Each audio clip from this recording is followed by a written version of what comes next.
திருச்சிற்றம்பலம். K. சங்கரின் கீதை சேனலை தினமும் பாருங்கள். இந்த வீடியோவை லைக் செய்யுங்கள், ஷேர் பண்ணுங்கள் மற்றும் மறக்காம சப்ஸ்கிரைப் செய்யுங்கள். தேங்க்யூ.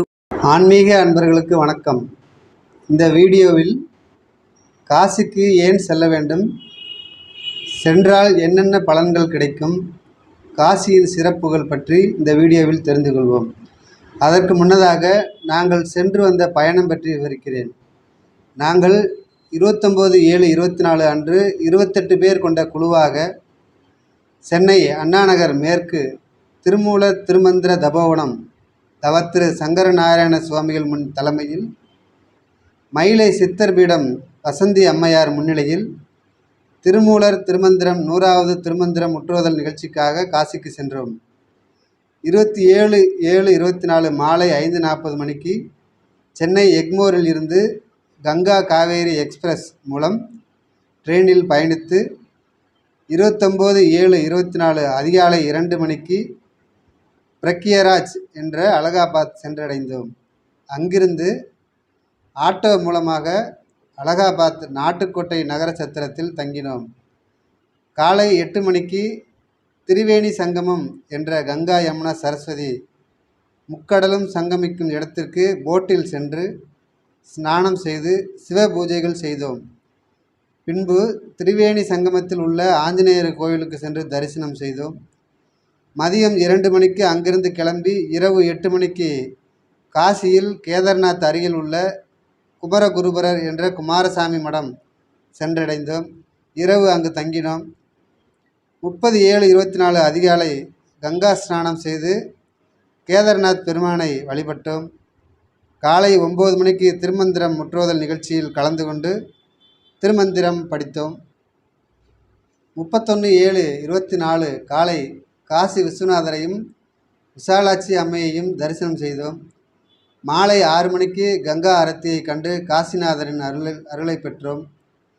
மறுநாள் 1/8/24 காசியில் சீக்கிராவில் உள்ள கால பைரவர் கோவில், ஆஞ்சநேயர் கோவில், நாராயண மந்திர், துர்கா மாதா கோவில், சோழியம்மன் கோவில் என 7 கோவில்களை தரிசனம் செய்தோம். அன்று மாலை காசியில் இருந்து நேரடியாக சென்னைக்கு ரயிலில் டிக்கெட் கிடைக்காததால் காசிக்கு முன்னதாக உள்ள உபாத்தியா ரயில் நிலையம் சென்றடைந்தோம். இரவு 23:25 சங்கமித்ரா எக்ஸ்பிரஸில் சென்னை பெரம்பூர் 3/8/24 காலை 11:25 மணிக்கு சென்னை வந்தடைந்தோம். எங்கள் பயணத்தை இனிமையாகவும் மிக சிரமம் இல்லாமல் வழிநடத்தியவர்களுக்கும் காசி விஸ்வநாதருக்கும் நாங்கள் நன்றி செலுத்துகிறோம். இப்போது காசிக்கு ஏன் செல்ல வேண்டும் என்பதை பார்ப்போம். இந்தியாவில் உள்ள அனைத்து கோவில்களிலும் புண்ணிய ஸ்தலமாகவும் பரிகார ஸ்தலமாகவும் விளங்கக்கூடியது காசி. புகழ்பெற்ற கங்கா யமுனா சரஸ்வதி ஆறுகளில் கங்கா காசியில் ஓடுகிறது. ஒரு காலத்தில் நம் நாட்டில் அறிவிற்கு தலைநகரம் என்றால் அது காசி. எந்த ஒன்றையும் புரிந்து கொள்வதற்கும் எல்லா விதமான கலைகளும் ஒரே இடத்தில் இருந்தது என்றால் அது காசிதான். இதனால் வாழ்க்கையில் ஒரு முறையாவது அங்கு சென்றே ஆக வேண்டும், அந்த தன்மையை உணர்ந்து வர வேண்டும். பிழைப்பு நோக்கத்தில் நம் வாழ்க்கையை முடித்து கொள்ளக்கூடாது என்ற நோக்கத்தில் காசிக்கு போக வேண்டும் என்று சொன்னார்கள். ஆன்மீக நோக்கத்தில் ஒரு மனிதனுக்கு தூண்டுதல் இல்லாமல் அவன் வளரமாட்டான். ஆனால் அந்த தூண்டுதல் நடந்தே ஆக வேண்டும். ஒரு முறை காசிக்கு நீங்கள் சென்றால் ஆன்மீக தூண்டுதலில் இருந்து நீங்கள் தப்பித்து கொள்ள முடியாது. வாழ்க்கையை வாழும் காலத்தில் காசிக்கு செல்ல முடியவில்லை என்றால் கடைசி நேரத்திலாவது நீங்கள் காசிக்கு செல்ல வேண்டும் என்று கூறியது ஏனென்றால், அந்த ஆன்மீக தூண்டுதலுக்கு தேவையான சூழ்நிலை, தேவையான உதவி, அதற்கு உறுதுணையாக இருந்த மக்கள், குருக்கள் என அனைத்தும் ஒரே இடத்தில் இருந்ததினால்தான். காசிக்கு போகாமல் வாழக்கூடாது, கடைசி நேரத்திலாவது அங்கு சென்றே ஆக வேண்டும் என்று சொன்னார்கள். இந்தியாவில் பிறந்த நமக்கு விசா தேவையில்லை, பாஸ்போர்ட் தேவையில்லை. நம் கால்கள் உறுதியாக இருக்கும்போதே நாம் சென்று வந்துவிட வேண்டும். ராமர் ஸ்ரீலங்கா சென்ற கதை எல்லோருக்கும் தெரியும். ராமர் சென்று வந்த பிறகு அவரே காசி விஸ்வநாதருக்கு பூஜை செய்ய வேண்டும் என்று விரும்பினார். அதற்காக அனுமாரை காசிக்கு சென்று லிங்கம் எடுத்து வருவதற்கு அனுப்பினார்கள். அனுமார் சென்று அதிக நேரமாகியும் வராததால் ராமர் அங்கேயே மணலில் ஒரு லிங்கம் செய்து பூஜை செய்ய துவங்கினார். அதுவே ராமேஸ்வரம் ஆகிவிட்டது. அங்கேயே அக்னி தீர்த்தங்கள் பலவற்றையும் உருவாக்கினார். அப்போது இருந்து இன்று வரை ஆயிரம் வருடங்களாக பக்தர்கள் இந்த அக்னி தீர்த்தத்தை எடுத்து சென்று காசியில் விடுவார்கள். கங்கா தீர்த்தம் எடுத்து வந்து ராமேஸ்வரத்தில் விடுவார்கள். இது ஒரு பக்தியில் ஆழமான நிகழ்வு. இது தமிழ்நாட்டில் மட்டுமல்ல, அனைத்து மாநிலங்களிலும் நிகழ்கிறது. அதனால்தான் அனைவரும் காசிக்கு செல்கிறார்கள். எவ்வளவு வருடங்களுக்கு முன்பு இந்த காசி தோன்றியது என்பது யாருக்கும் தெரியாது. வரலாற்றில் இதை பற்றிய குறிப்புகள் இல்லை. இதனால்தான் மார்க்வீன் என்ற ஆங்கில அறிஞர், எப்போது ரோம் என்ற நகரம் பற்றிய பேச்சே இல்லையோ அப்போதே காசி இருந்தது, எப்போது எகிப்து என்பது இல்லையோ அப்போதே காசி இருந்தது, எப்போது கிரீஸ் என்பது இல்லையோ அப்போதே காசி இருந்தது என்று அவரே சொல்கிறார். சரி, காசிக்கு சென்றால் என்னென்ன பலன்கள் கிடைக்கும்? எந்த ஒரு பொருளின் மீதும் அதிக ஆசையோ பற்றோ வைக்காமல் வாழ பழகுபவனுக்கு ஆணவமும் அகம்பாவமும் தானாகவே அழிந்துவிடும். இதன் பொருட்டுதான் காசிக்கு சென்றால் அழியும் பொருட்களின் மீது தங்களின் பிடிப்பை விட்டுவிட்டு வர வேண்டும் என்பார்கள். இதுவே நாளடைவில் காசிக்கு சென்றால் எதையாவது விட்டு வர வேண்டும், ஒரு தெளிவான மனநிலை, நாம் நினைத்தது நடக்கும், புண்ணிய ஸ்தலம், பரிகார ஸ்தலம், தெரியாமல் செய்யும் தவறுகள் நீங்க பெறுகிறது, முன்னோர்களின் சாபம் அனைத்தும் காசிக்கு சென்றால் நீங்குகிறது. காசியின் வரலாறு சிவன் இங்கு வாழ்ந்தார் என்று திட்டவட்டமாக சொல்கிறது. இதன் அடிப்படையில் தான் காசி புராணம் விரிகிறது. இது சிவனின் குளிர் வாசஸ்தலம். இமயத்தின் உயர்ந்த பகுதிகளில் சிவன் தன் தேவியுடன் வாழ்ந்த வரலாற்றை காசி புராணம் விளக்குகிறது. ஒரு முறை சென்று வந்தாலே முக்தி கிடைக்கும். காசியில் வாழ மக்கள் எப்படியெல்லாம் ஏங்கினர். ஒரு மனிதன் தன் எல்லைகளை உடைத்து வாழ ஒரு உயர்ந்த கருவியாக இருந்தது காசி. படைப்பின் சிறு துளி கூட படைப்பின் பிரம்மாண்டத்துடன் தொடர்பு ஏற்படுத்திக் கொள்ள கருவியாய் செயல்பட்டது காசி. ஒரு முறை காசிக்கு சென்றாலும் பாவம் நீங்கும், மோட்சம் நிச்சயம். காசியின் சிறப்புகள்.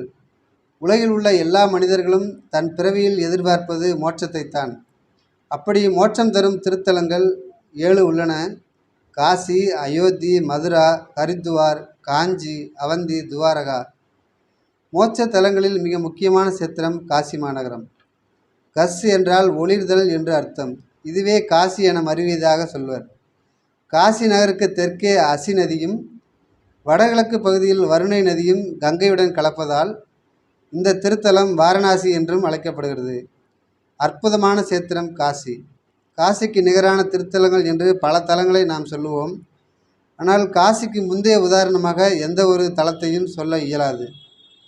கிருத யுகத்தில் திரிசூல வடிவம் என்றும், திரேத யுகத்தில் சக்கர வடிவம் என்றும், துவாபர யுகத்தில் தேர் வடிவம் என்றும், கலியுகத்தில் சங்கு வடிவம் என்றும் காசி மாநகரம் திகழ்கிறது என்கிறது ஸ்தல புராணம். சிவபெருமானும் உமையவளும் திருமணம் முடிந்ததும் காசிக்கு வந்தனர். இவர்கள் கால் ஊன்றிய தலம் காசி அல்லது காசி எம்பதி என்று போற்றப்படுகிறது.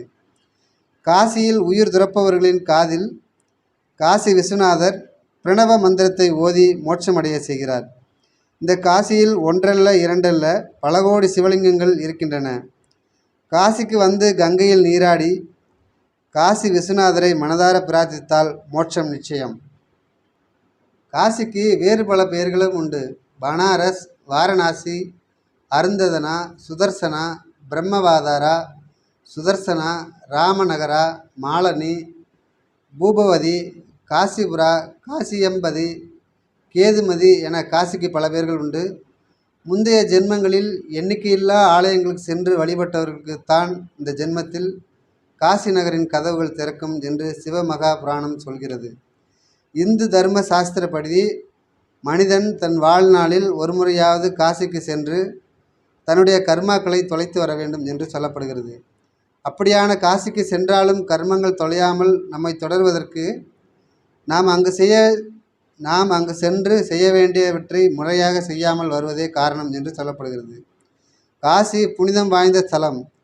இன்று ஒரு சுற்றுலா தலம் போல போகத் தொடங்கிவிட்டார்கள். காசிக்கு சென்று நாம் செய்ய வேண்டியதை மறந்துவிட்டார்கள். காசி சுற்றுலா தலமாகவோ சிவபெருமானின் தலமாக கூட கொள்ளக்கூடாது.